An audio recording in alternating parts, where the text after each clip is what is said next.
Iblis pernah membujuk Nabi Isa untuk mengaku menjadi Tuhan. Nabi Isa alaihi salam kewalahan menghadapi bujuk rayu iblis, hingga Allah mengutus malaikat Jibril dan Mikail untuk melawan iblis dan menyelamatkan Nabi Isa dari godaannya. Assalamualaikum warahmatullahi wabarakatuh. Sahabat Islam yang dimuliakan, iblis adalah makhluk Allah yang ditugaskan untuk menggoda manusia agar mengikuti jalan menuju neraka. Tidak ada seorang anak Edem pun yang luput dari godaan iblis dan anak buahnya, kecuali mereka yang mendapatkan pertolongan dari Allah Subhanahu wa Ta'ala. Bahkan para nabi pun pernah digoda iblis. Salah satunya adalah kisah iblis yang menggoda Nabi Isa untuk mengaku sebagai Tuhan. Iblis melihat Nabi Isa alaihi salam memiliki banyak kelebihan dan mukjizat yang tidak dimiliki manusia lain, seperti menghidupkan orang mati, lahir tanpa ayah, berbicara sejak kecil, menyembuhkan berbagai penyakit, dan lain sebagainya. Iblis berencana menghasut Nabi Isa agar mengaku sebagai Tuhan.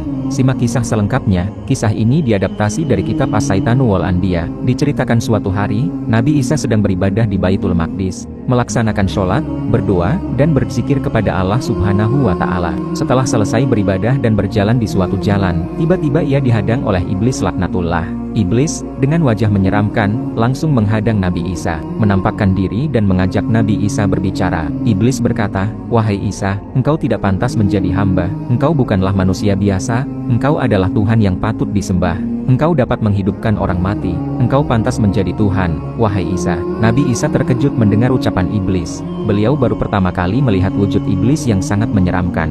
Beliau terganggu dengan godaan iblis dan tak mampu menjawab rayuannya. Beliau hanya berdoa kepada Allah agar dihindarkan dari godaan iblis. Iblis terus berusaha mengikuti dan merayu Nabi Isa agar mengaku sebagai Tuhan. Namun, pertolongan Allah Subhanahu wa Ta'ala datang. Allah mengabulkan doa Nabi Isa, mengutus malaikat Jibril dan Mikail untuk menolong Nabi Isa. Jibril dan Mikail turun dari langit dengan cepat, menghadang iblis yang mengejar Nabi Isa. Iblis ketakutan melihat kedatangan kedua malaikat tersebut. Jibril, dengan sayapnya yang sangat lebar, dan Mikail yang kuat, menghadang iblis. Tanpa banyak bicara, Jibril mengepakkan sayapnya, menghantam iblis hingga terbang, lalu Mikail menangkapnya dan menjatuhkannya ke jurang yang sangat dalam. Kemudian, kedua malaikat itu pergi, dan Nabi Isa terbebas dari godaan iblis. Namun, iblis belum jera, ia kembali menggoda Nabi Isa. Iblis merayu, "Wahai Isa, engkau tidak pantas menjadi hamba, engkau lebih pantas menjadi Tuhan. Lihatlah kemarahanmu. Bukan kemarahan orang biasa, kemarahanmu mendatangkan Jibril dan Mikail yang membuatku terlempar ke jurang. Engkau pantas menjadi Tuhan, dan jika engkau mau, engkau bisa menjadi pemimpin para syaitan. Jika manusia melihat syaitan tunduk padamu, mereka akan menyembahmu. Aku tidak menafikan bahwa engkau akan menjadi Tuhan bersama Allah. Allah tetap Tuhan di langit, sedangkan engkau Tuhan bagi manusia di bumi." Nabi Isa, yang tak kuat menghadapi bujuk rayu iblis, meminta pertolongan kepada Allah. Beliau berteriak keras agar tidak mendengar bujuk rayu iblis. Allah mendengar cerita Nabi Isa dan memerintahkan malaikat Israfil untuk menghukum iblis. Iblis terkejut dengan kedatangan Israfil. Jibril dan Mikail pun terkejut. Malaikat Israfil sangat besar dan perkasa, sayapnya lebih dari 600 sayap yang besar. Tanpa banyak kata, Israfil menghempaskan iblis ke matahari. Di inti matahari yang sangat panas, iblis disambut 7 malaikat. Setiap kali Nabi Isa berteriak, ketujuh malaikat itu menenggelamkan iblis ke inti matahari. Hal ini berulang sampai jeritan Nabi Isa berhenti.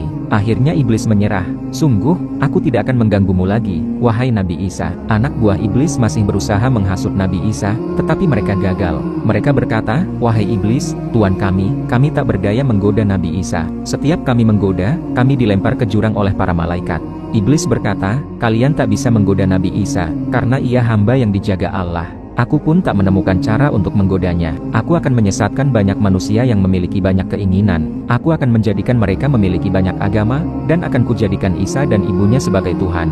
Dan janji iblis terlaksana, banyak agama muncul dan Nabi Isa serta ibunya dianggap sebagai Tuhan. Padahal Nabi Isa tidak pernah mengaku sebagai Tuhan. Demikian kisah ini. Jangan lupa subscribe, like, dan komentar untuk mendukung channel ini agar lebih bermanfaat. Wassalamualaikum warahmatullahi wabarakatuh.